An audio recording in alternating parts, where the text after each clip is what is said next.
2013년 10월의 주말이었던 늦은 밤, 중국 타이위안의 거리는 여전히 심한 교통체증으로 붐비고 있었습니다. 이날 왕샤이는 아픈 아버지를 병원에 입원시킨 후 오빠한테 차로 자신의 집까지 좀 데려달라 부탁을 하게 됩니다. 오늘 역시도 그냥 평범한 하루일 거라 생각했던 왕샤이. 그녀는 집에 도착하자마자 평소처럼 문과 창문을 잠그고 커튼을 다 닫은 뒤 씻고 쉴 준비를 하기 시작했습니다. 오늘 밤 자신이 영원히 잠들게 될 거라고는 전혀 상상도 못한 채 말이죠. 다음날 타이위안 경찰서로 다급한 전화가 한 통 걸려옵니다. 신고자는 남성이었는데 그 남성은 막 울먹이면서 제 여자친구가 살해당했어요. 얼른 좀 와주세요. 피해자는 왕샤이였습니다. 왕샤이가 살해된 장소는 그녀의 집 거실이었고 그녀는 거실 중앙에 알몸 상태로 누워 있었습니다. 그녀의 팔과 허벅지에는 칼자국이 뚜렷이 남아 있었어요. 하지만 의외로 거실 바닥은 깨끗했습니다. 경찰은 부상 정도를 토대로 아무래도 사건 당일 피해자와 범인 사이에 몸싸움이 일어났던 것으로 추정했습니다. 하지만 그 몸싸움의 강도가 심하진 않았던 것 같다. 또 하나 현장을 조사하던 경찰의 눈에 띈 무언가가 있었으니 그건 다름 아닌 집 안 현관에 우뚝 서 있던 대걸레. 앞서 그랬죠. 거실에 쓰러져 있던 그녀 몸에 칼자국은 선명했는데 의외로 거실에 핏자국은 없었다고. 딱 이 대걸레에 핏자국이 남아있네. 이 범인 살해 후에 이 대걸레로 거실을 닦았구나. 현장을 어느 정도 치워놨구나. 당시 왕샤이의 집 창문들은 모두 굳게 잠겨 있었고 현관 문도 잠겨 있었습니다. 외부인의 침입 흔적 전혀 보이지 않았어요. 거기다 집안의 몸싸움의 흔적이 보이긴 했지만 크진 않았던 것 같다 했잖아요. 그 이유가 집 안에 이제 이런 물품 같은 게 크게 흐트러진 게 없는 거예요. 범행 후에 다 치워놓은 건지 뭔지 별다른 흔적이 없어. 딱 왕샤이의 지갑에서 현금 5,000위안 정도가 사라졌을 뿐. 5,000위안, 현재 환율로 한 91만원 정도 나오더라고요. 돈이 사라졌다 보니 경찰이 제일 먼저 의심한 건 강도였습니다. 돈을 노리고 침입해서 죽이고 훔쳐 도망갔구나. 하지만 조사하면 할수록 좀 이상한 거예요. 거실 그리고 안방 등등의 귀금속들, 돈 될 만한 게 엄청 많은데 딱 돈만 가져갔네. 보통 강도라면 돈도 가져가고 귀금속, 금 등등 다 가져갔어야 정상인데 왜 다른 귀중한 금은 보석은 가져가지 않았을까? 더욱이 왕샤이는 발견 당시 알몸 상태로 근처에서 이제 입고 있었던 옷으로 추정되는 옷 같은 게 발견됐어요. 그런데 그 옷들이 되게 편안한 잠옷 같은 느낌이었습니다. 이걸로 봤을 때 아무래도 살인범, 이 왕샤이와 평소 알고 지낸 지인이지 않을까 추정했어요. 외부 침입 흔적도 없었잖아요. 사건 당일 이 범인이 초인종을 눌렀을 때 왕샤이가 잠옷 차림으로 문을 열어줬다는 거고 그렇게 들어와 얘기를 나누다가 죽였을 거라고 생각이 되니까 잠옷을 입은 상태로 문을 열어줬다는 건 그만큼 어느 정도 그녀와 친분이 있는 사람이지 않을까. 경찰은 바로 왕샤이의 주변 인물들부터 조사하기 시작했습니다. 당시 왕샤이는 나이 40세로 몇 년 전 남편과 이혼한 뒤에 혼자 살고 있었습니다. 원래는 딸과 단 둘이 살고 있었는데 이 사건 당시 딸이 대학생으로 집을 떠나 다른 곳에서 기숙사 생활을 하고 있었대요. 그래서 왕샤이 혼자 살고 있었던 거예요. 왕샤이 주변 사람들은 그녀에 대해서 너무 좋은 사람이었다고 평가했습니다. 그녀와 척을 질 사람은 없다. 경찰은 왕샤이의 주변 지인들을 조사함과 동시에 사건 현장을 몇 번이고 다시 찾아가 수색을 했는데 그 과정에서 중요한 단서가 하나 잡힙니다. 죄송합니다. 가쪽 바닥에서 발자국이 하나 나온 거예요. 그 발자국의 사이즈로 보아 남자 걸로 확인. 또한 그녀의 현관문 바로 바깥에서 현관문 바깥 문 뒤에서 담배꽁초도 하나 발견됩니다. 수사관들은 발자국과 담배꽁초 이 두 가지 증거를 바탕으로 수사에 착수했고 담배꽁초에 남겨진 DNA를 조사한 결과 경찰은 곧 리라는 배관공의 DNA임을 확인, 바로 검거에 들어갑니다. 이 리라는 배관공은요, 노동자로 왕샤이와도 안면이 있었고 사건 당일 감시 카메라에 리가 왕샤이의 집을 드나드는 모습까지 찍혀 있었습니다. 딱딱 맞아 떨어지죠. 평소 안면이 있었던 당신이 자연스럽게 집 안으로 들어가 죽이고 성폭행하고 그리고 돈만 훔쳐 나온 거 아니야? 하지만 이에 대해서 리는 억울하다, 무죄를 주장합니다. 제가 그날 왕샤이 집에 갔던 건 맞아요. 그런데 그냥 수도, 전기가 고장 났다고 해서 그거 고쳐주러 갔던 것 뿐이에요.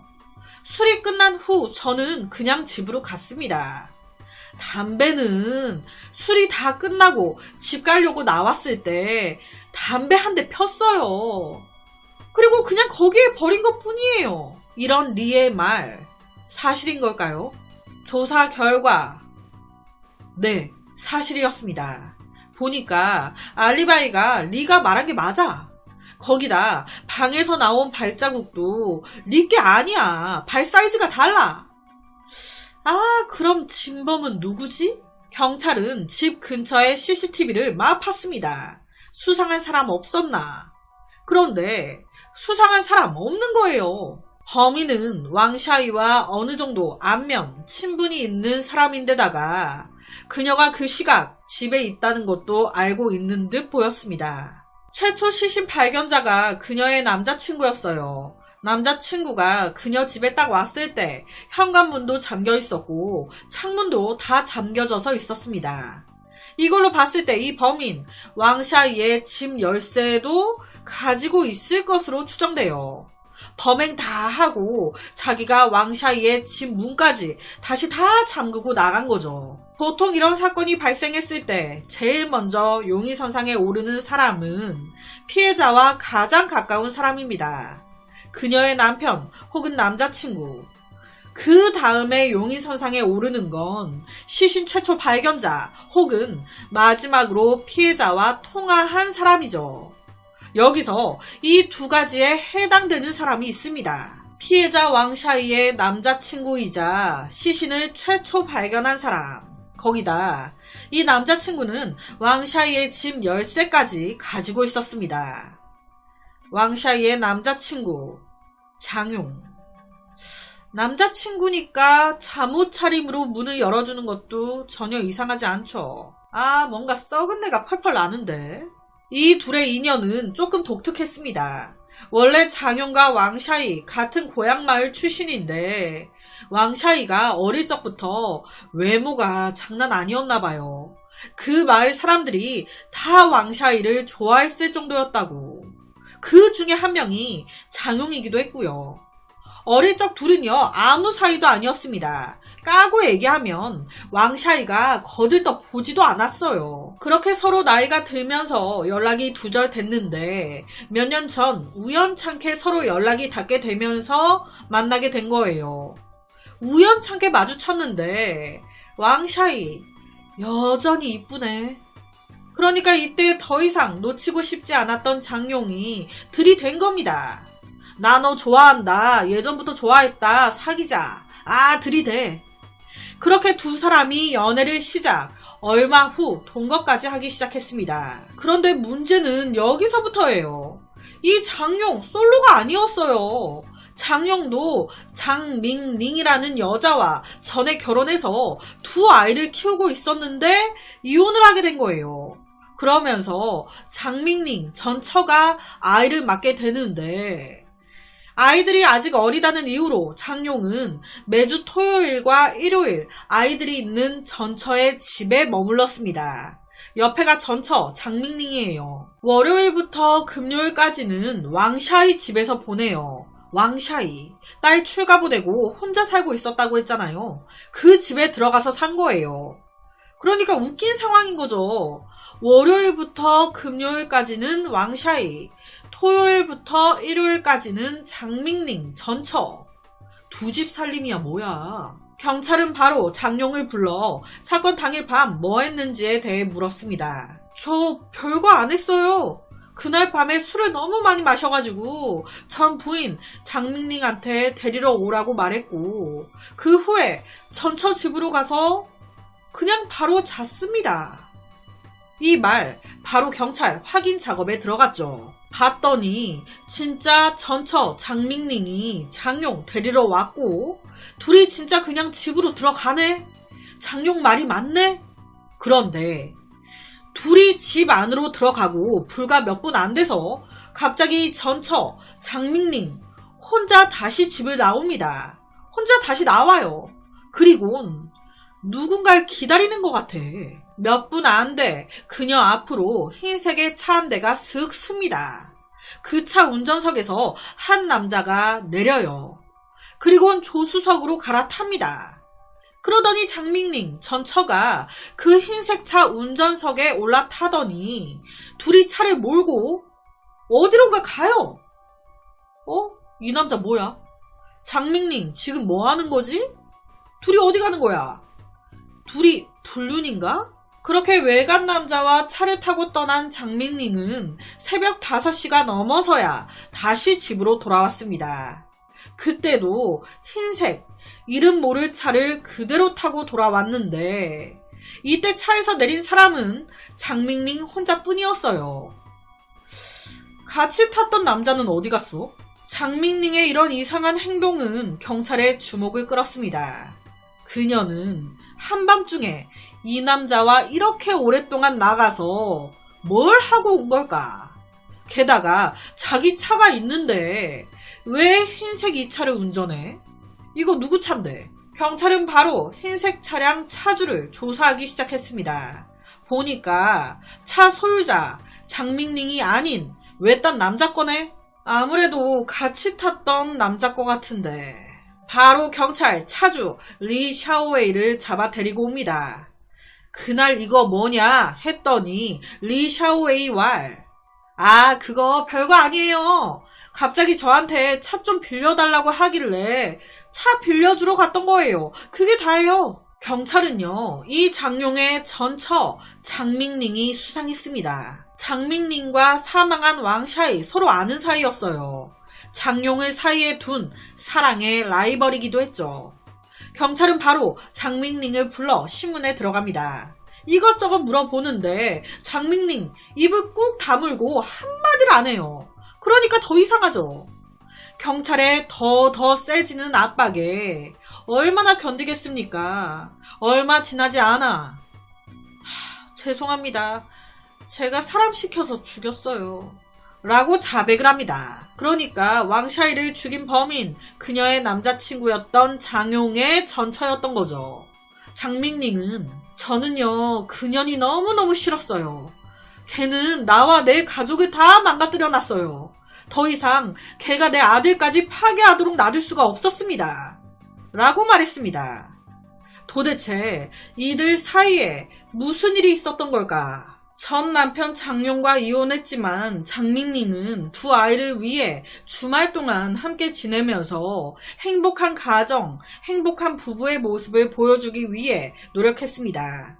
하지만 장룡과 왕샤이가 연애를 시작하면서부터 장밍링의 이런 마음가짐은 점차 변해가기 시작하죠. 점점 질투라고 해야 될까요? 내 전 남편과 왕샤이, 이 둘이 같은 회사까지 다니면서 매일 보고 연애질하고 통화하고 하는 게 다 신경 쓰이고 싫어. 내 남편을 꼭 저 여우 같은 기집애한테 뺏긴 것 같은. 장밍링은 전 남편이 다른 여자와 가까워지는 모습을 보면서 마음이 불편했고, 특히 장용이 왕샤이에게 무언가를 선물하는 걸 볼 때마다 진짜 너무너무 싫었습니다. 나랑 살 때는 저런 거 한 번도 안 해주더니 참나 웃기고 자빠졌다. 실제 경찰 조사에서 장밍링은 왕샤이 걔는 일부러 날 자극하려고 내 집까지 찾아와 장용이 이거 사줬다 저거 사줬다 자랑까지 해댔어요. 내 속이 속이었겠습니까? 일부러 내 속 뒤집으려고 찾아오기까지 했던 년이에요, 걔가. 시간이 지나도 계속되는 자극 속에서 장민링의 질투심은 더욱 커져갔고, 그녀가 돌아올 수 없는 길을 가게 된 직접적인 이유는 아들이었습니다. 아들. 평소 이 장민링의 아들은요, 철도 일찍 들고 말도 굉장히 잘 듣고 엄마 아빠 소중히 생각하는 아들이었어요.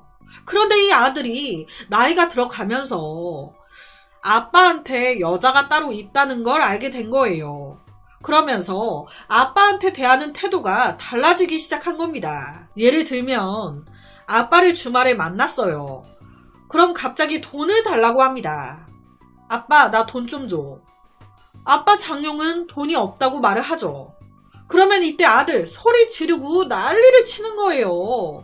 아빠 왜 돈이 없냐고, 어디다가 돈을 썼길래 없냐고, 딴 여자한테 돈 쓰느라고 돈 없는 거 아니냐고, 있는 돈들 우리한테 안 쓰면 어디에다가 다 쓰려고 하는 거냐고 소리 지르면서 원래 이런 애가 아닌데, 그러면서 아빠와의 사이가 틀어지기 시작하는 겁니다.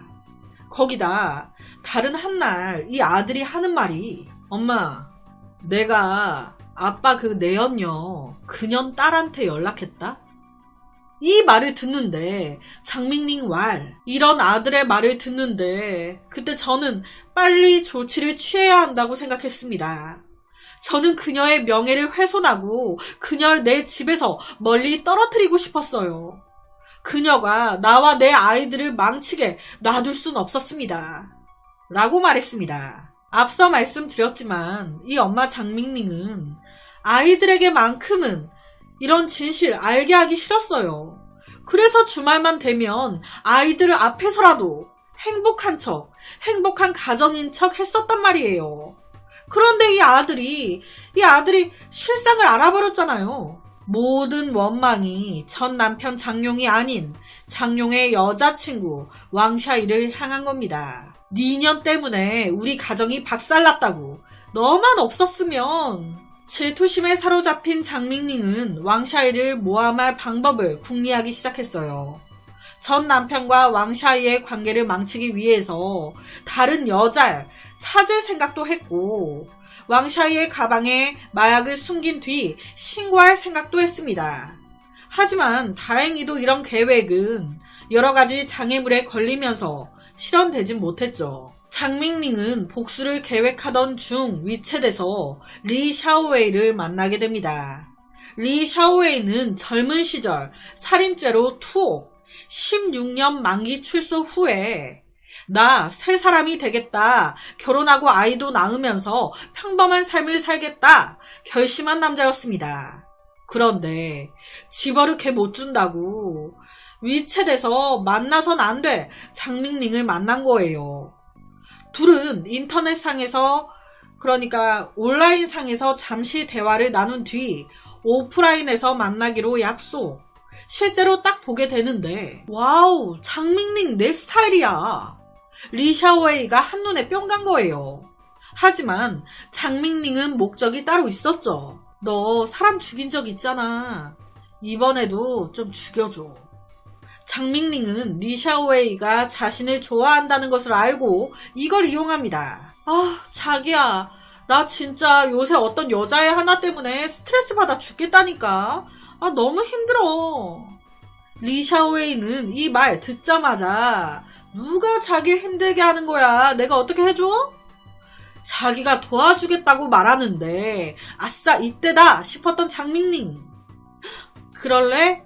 왕샤이라는 여잔데 자기가 좀 죽여줄래? 이런 장밍링의 말에 리샤오웨이 놀란 거예요. 죽여달라고 할 줄은 몰랐거든. 리샤오웨이는 망설였습니다. 다신 사고치고 싶지 않은데, 나 또 사고치면 깜빵에서 죽어 나올 수도 있는데, 그런데 나 장밍링이랑도 잘 지내고 싶은데. 그가 망설이니 장밍링은 더 밀어붙여요. 자기가 걔 못 죽여준다고 하면 어쩔 수 없지. 나도 당신과 마음 편히 함께 할 수 없어. 보통은 이 부분에서 아우 알았어 죽여줄게 하고 범행이 시작되잖아요. 그런데 이때 리샤오웨이 끝까지 거부합니다. 내가 또 사고 치느니 그냥 너와의 관계를 끊겠다고. 미안하다 못하겠다 거절. 그랬더니 장밍링 아이 왜 그래. 걔만 죽여주면 내가 9만 위안 줄게. 죽여줘. 현재 환율로 한 1600만원 정도? 이렇게까지 되니까 돈을 포기하기는 아깝고 내가 죽이기는 싫고 고민하던 리샤오웨이는 그럼 나도 사람을 구하면 되지. 자기 인맥을 써서 다른 살인자를 찾기로 결정. 자기 다른 지인 킬러를 써서 얼마 줄 테니 왕샤이를 죽여달라 요구합니다. 그렇게 킬러를 고용하는데 그 킬러가 사기꾼이네. 돈만 먼저 가로채고 도망가버린 거예요. 가운데서 난감해져버린 리샤오웨이. 본인도 그냥 잠수 타버립니다. 하지만 장밍링 만만한 여자가 아니었거든요. 장밍링의 소나기에서 벗어나는 건 생각보다 쉽지 않았습니다. 장밍링, 리샤오웨이의 신분증을 본 희미한 기억을 바탕으로 리샤오웨이의 아버지를 찾아 다시 리샤오웨이와 연락하게 된 겁니다. 리샤오웨이는 장밍링한테 킬러가 돈을 가지고 도망갔다. 그래서 잠수 탄 거다. 미안하다 얘기했습니다. 그런데 사실 이런 건 장밍링한테 중요하지 않았어요. 그녀는 왕샤이의 목숨만을 원했기 때문에. 그러니까 몰라 됐고 다 필요 없고 왕샤이 죽여줄 거야 말 거야. 결론은 리샤오웨이가 직접 죽일 수밖에 없었죠. 그래서 사건 당일 밤 장밍링은 전 남편 장용이 술에 취해 잠든 틈을 타서 몰래 그가 가지고 있는 왕샤이의 집 열쇠를 가지고 집 앞에 데리러 온 리샤오웨이의 차를 타고 왕샤이 집으로 갔습니다. 거기서 리샤오웨이는 CCTV를 피해 문을 두드려 왕샤이를 죽이고 수사의 혼선을 주기 위해 왕샤이의 현금을 챙겼습니다. 일이 성사된 후 장밍링은 리샤오웨이를 내려준 후 집으로 돌아와 이제야 좀 속이 시원하네 하면서 남편 곁에서 잠을 잡니다. 그녀는 왕샤이가 죽기만 하면 행복한 삶을 살 수 있을 거라고 생각했겠죠. 하지만 자신이 생각했던 행복과 자유는 단 3일 뿐이었습니다. 3일 후 장밍링 체포. 얼마 지나지 않아 리샤오웨이도 경찰에 체포됐죠. 질투와 원망에 빠진 장밍링은 뒤틀린 감정의 대가를 치러야 했고 그녀가 보호하고 싶었던 두 아이는 평생 엄마의 범죄 그늘 속에서 살아가게 됐습니다. 솔직히 자기 말로는 아들을 위해서 가정을 위해서 그랬다고 하지만 이건 가정? 아들을 위해서가 아니에요. 자신의 사리사욕을 위해 자신의 이기적인 이유로 전 남편 옆에서 알짱거리는 왕샤이가 눈에 가시어서 질투심에 사로잡혀 죽인 거지. 그래놓고 무슨 가슴 아픈 사연이 있어 범행한 척. 주둥이는 말은 아주 그냥. 이후 왕샤이는 사형을 선고받았고 리샤오웨이는 종신형을 선고받았다고 하는데요. 그래서 오늘은 질투심에 눈이 멀어 살인까지 저지른 무서운 한 여자에 대한 사건을 가지고 왔습니다.